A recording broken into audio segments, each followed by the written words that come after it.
அனைவருக்கும் வணக்கம். நான் ஆட்டோ ஓட்டுநர் பிரசாந்த். இந்த பதிவு எதுக்காக பார்த்தீங்கன்னா, நம்ம ஆட்டோ எடுக்க சொல்ல உங்களுக்கு சிபில் ஸ்கோர் இல்லை, அது இல்லை, இது இல்லை, பஜாஜ் ஃபினான்ஸில் மட்டும்தான் கம்மி ரேட்டில் போட்டு தராங்க, பஜாஜ் ஃபினான்ஸில் வந்து நீங்கள் லோன் அப்லோட் பண்ணலாம் அப்படின்னு சொல்லி நம்ம வந்து ஆட்டோ வாங்குகிற ஆர்வத்தில் சரி ஓகே நம்ம பஜாஜ் ஃபினான்ஸில் வந்து ஃபைனான்ஸ் போட்டுருக்கலாம் அப்படின்னு சொல்லி நிறைய பேர் போடுறாங்க. இன்றைக்கி அதாவது என்ன ஆயிடுச்சுன்னா, இன்றைக்கி என்னோடய வண்டி வந்து பஜாஜ் ஃபினான்ஸில் தான் வந்து ஆட்டோ வந்து லோன் போட்டு எடுத்து வந்து பார்த்திங்கன்னா 1 வருஷம் கரெக்டாக கட்டிட்டேன். ஒரு இது கூட இல்லாமல் 1 வருஷம் கரெக்டாக கட்டிட்டேன். போன மாதம் 1 மாதம் இந்த 2ஆம் தேதி கட்ட வேண்டிய டீவை இன்றைக்கி வரைக்கும் நான் கட்டலை. ஏன்னா என்னால் ஒரு பிரச்சனை, ஸோ வண்டி சரியாக ஓடலை, அதெல்லாம் கட்ட முடியாத நிலமை வந்துச்சு. அதுக்கு வந்து ஒரு டியூ தான் வந்து தள்ளி போயிடுது. ஸோ 2 டியூ தள்ளி போயிருந்தாலும் பிரச்சனை இல்லை, ஒரு டியூ தான் தள்ளி போகுது. அதுக்கு வந்து இந்த பேங்க் மேனேஜர், அதாவது இந்த பஜாஜ் ஃபினான்ஸோட சேல்ஸ் மேனேஜர், அவர் பேர் சரவணன்லாம், சரிங்களா?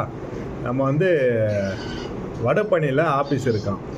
அவர் எங்கிட்ட எப்படியெல்லாம் பேசினார்னா, அதாவது வக்கீல்லாதவங்கெல்லாம் எதுக்கு ஆட்டோ வாங்கி இது பண்ணணும், உங்களால் வண்டி வந்து கட்ட முடியாதான் எதுக்கு நீங்கள் வண்டி எடுக்கணும்.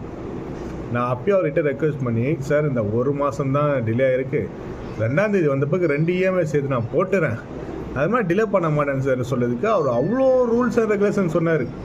இதுக்கு பேங்க்கு கிடையாது, இது வந்து ஒரு ஃபினான்ஸு, நீங்கள் வந்து ஒரு நாள், அதாவது 2ஆம் தேதி EMIனா 3ஆம் தேதி வந்து நீங்கள் கட்டலைன்னா 4ஆம் தேதி வந்து வீட்டாண்ட வந்து வண்டி தூக்கிடுவோம் அப்படி. எங்களுக்கு வந்து வண்டி ஃபுல் அமௌண்ட்டு கொடுத்து வாங்குகிற அளவுக்கு எங்களுக்கு வசதி இல்லை சார், சரிங்களா?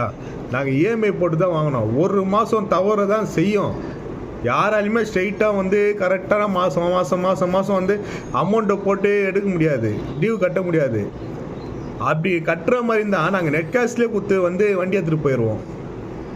உங்கள் கிட்ட உக்காஞ்சி நீங்கள் ஒன்றும் எங்களுக்கு சும்மா ஒன்றும் லோன் தரல, அதுக்கு இன்ட்ரெஸ்ட் 1 லட்ச ரூபா 1,4 லட்ச ரூபா மட்டும் இன்ட்ரெஸ்ட் மட்டுமா போட்டு நீங்கள் வந்து எங்களோட கஷ்டத்தை வாங்கிக்கிறீங்க. 1 மாதம் டியூ கட்டுறதுனால உங்களுக்கு என்ன சார் அப்படி குறைஞ்சிச்சு? அந்த பேங்க் வந்து சேல்ஸ் மேனேஜர் சரவணன் என்கிட்ட அவ்வளோ பேச்சு பேசினா போல. அப்பயே அவர்கிட்ட அவ்வளோ ரெக்வெஸ்ட்டாக கேட்குறேன், தயவுசெய்து மிஸ்டர் சரவணன் சேல்ஸ் மேனேஜர், மற்றவங்களுக்கு ஆட்டோ ஓட்டுங்களுக்கு கொஞ்சம் தயவு செய்து கொஞ்சம் பாவம் நினைங்க, சரிங்களா? ஆட்டோவில் ஒன்று டெய்லியும் வந்து 5,000 10,000 சம்பாதிக்கல. உங்களை மாதிரி ஏசி ரூமில் உக்காஞ்சிக்கின்னு மற்றவங்க பணத்தை எடுத்து வச்சுக்கின்னு நாங்கள் சம்பாதிக்கல. நாங்கள் உழைச்சாந்தான் நாங்கள் வந்து இன்றைக்கோட வருமானத்தை எங்களுக்கு